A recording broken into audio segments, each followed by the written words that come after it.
India's EdTech sector has seen a dramatic shift with the downfall of Byju's, once valued at $22 billion. Tech giant Byju has seen dizzying success during the pandemic, adding millions of subscribers to its user base as schools remained closed. In simple words, the company is cash-strapped. You need money to keep a firm running. Byju does not have that right now. But in fact, for the Indian EdTech giant Byju does not seem to be ending anytime soon either. One of its major foreign investors, Process NB, has slashed the company's valuation to $5.1 billion.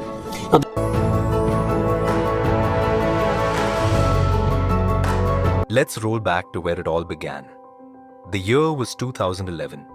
A former math teacher named Byju Ravindran, along with his wife Divya Gokulnath, started something small in Bangalore. What began as simple local coaching classes soon started to gain traction. But the real turning point came in 2015. That's when Byju's launched its very own learning app. This wasn't just another study app. It combined video lessons, interactive quizzes, and adaptive learning technology. And it instantly stood out. Why? Because India was right in the middle of a smartphone revolution. Cheap internet, affordable smartphones, and parents who were eager to invest in their children's future. It was the perfect storm. Byju's tapped into this moment beautifully. Within just a few years, the app became a household name, and millions of students across India were logging in to learn. Byju's wasn't just growing, it was scaling at lightning speed. Between 2018 and 2022, the company raised billions of dollars from some of the biggest global investors. We're talking names like BlackRock, Prosus, Tiger Global, General Atlantic, the Chan Zuckerberg Initiative, and even sovereign wealth funds. Then came March 2022, the peak moment. Byju's pulled in a massive $800 million funding round, pushing its valuation to around $22 billion. At that point, it was officially one of the most valuable EdTech startups in the world.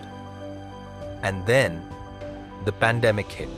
Serious new virus. Coronavirus. There are fears a rapidly spreading virus has reached Australia. This is a rapidly emerging situation where there is not a cause for alarm. The first US case has been detected. There's confirmation the coronavirus has reached Australia. China is urging its citizens not to travel abroad as it struggles to contain the virus.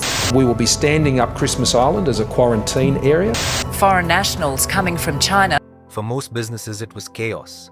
But for Byju's, it was an unexpected booster rocket. With classrooms shut down, parents and schools had no choice but to turn to online learning apps. The result?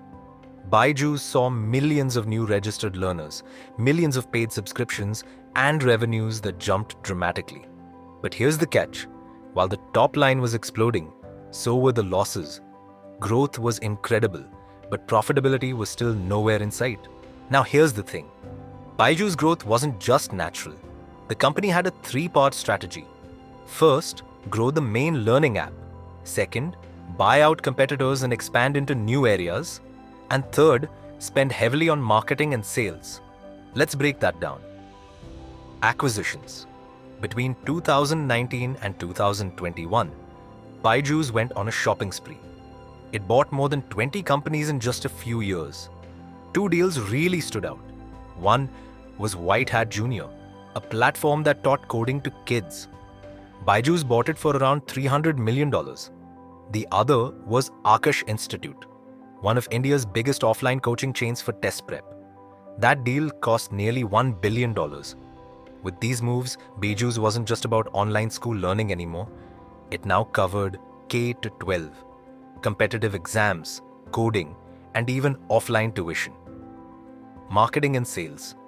At the same time, Byju's went all in on marketing. It built a massive sales force that personally pitched parents. It signed up big celebrities as brand ambassadors. And to top it off, Byju's even sponsored major sports events and teams. So the brand was everywhere, from classrooms to cricket stadiums.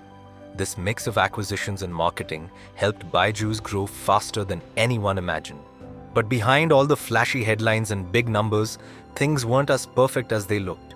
The balance sheet and day-to-day operations had some serious warning signs. Exploding losses. Yes, revenue was growing fast.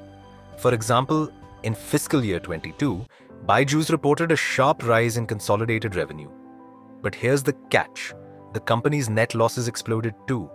The money coming in simply wasn't enough to cover the massive spending on acquisitions, marketing, and big sales commissions.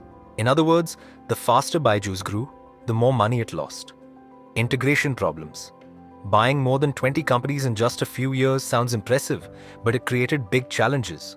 Different companies meant different systems, different cultures, different customer promises, and even tricky legal contracts. Bringing all of that together was messy. And Byju struggled again and again with integration. Aggressive sales tactics. And then came the customer complaints. Reports started coming out that some of Byju's sales agents were being too pushy, convincing parents to sign up for expensive long-term plans, and in some cases, even nudging them into taking loans to pay for it.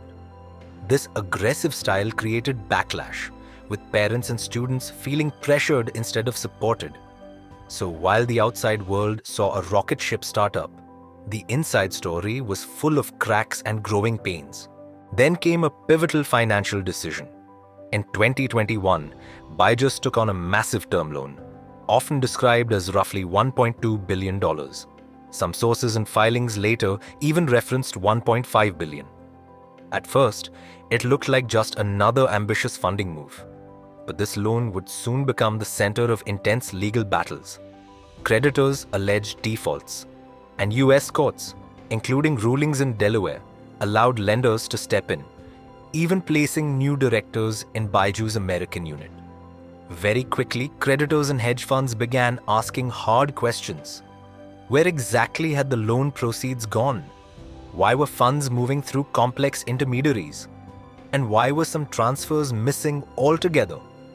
Then came the most damaging claim. US creditors argued that about $533 million had been routed through complicated transfers and could not be properly accounted for. That suspicion led to lawsuits alleging fraudulent transfers and accusations that money was moved into entities or hedge funds with questionable links. These allegations escalated quickly into court orders, contempt findings, and eventually, contempt fines. This loan turned what was once a liquidity issue into a full-blown legal crisis. Lenders gained rights to enforce collateral and seize control of overseas units. Suddenly, Byju's global assets, its reputation, and its very credibility were at risk. And as the crisis deepened, investors and partners began quietly backing away. With money, questions came governance fights. Several prominent investors, including Prosus and Peak 15, Sequoia's affiliate, began pushing for board changes. They alleged serious lapses in transparency and governance. Reports in outlets like the Financial Times and Reuters highlighted how uneasy investors had become.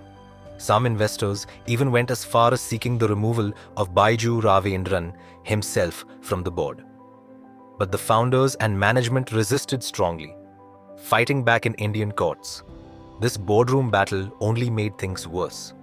It became harder to raise fresh capital and nearly impossible to put together a unified restructuring plan.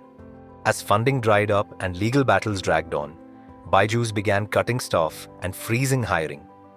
Between 2022 and 2024, reports from outlets like Hindustan Times and Reuters described wave after wave of job cuts. In total, estimates suggest that more than 10,000 employees were laid off across multiple rounds. At one point, the company had as many as 27,000 employees, many of whom later faced unpaid salaries or complete uncertainty about their future. Employees in some regions claimed they had gone months without pay. Morale collapsed, top talent left, and the company's ability to serve customers and maintain product quality steadily declined. Legal pressure wasn't just coming from US lenders. In 2024, India's own tribunal accepted insolvency proceedings filed by the Board of Control for Cricket in India over unpaid sponsorship dues of about $19 million. That move triggered deeper legal scrutiny and even the appointment of court professionals to oversee parts of the company's affairs. At the same time, Indian enforcement agencies began raising red flags. They pointed to possible foreign exchange and compliance violations. The enforcement directorate even went as far as issuing lookout notices for some of the company's top executives during the investigative stages. The result was brutal. Major investors began marking down or even writing off their stakes in Byju. BlackRock slashed the implied valuation in its filings. Prosus went a step further, writing off its entire stake. The once glowing valuation of $22 billion quickly disappeared as investors booked steep losses and reduced their holdings to almost zero on paper. From a public relations standpoint, the fall was just as dramatic. Byju went from being celebrated as India's pride to becoming a cautionary tale, a poster child for what happens when growth races ahead of governance and basic cash management. So what do you think? Was Byju simply a victim of global market shifts? Or was it their own choices, chasing growth over governance, that led to this collapse? I'd love to hear your take in the comments below. And if you found this breakdown useful, make sure to hit that like button, subscribe, and ring the bell, because every week I post deep dives into business stories that shape the world.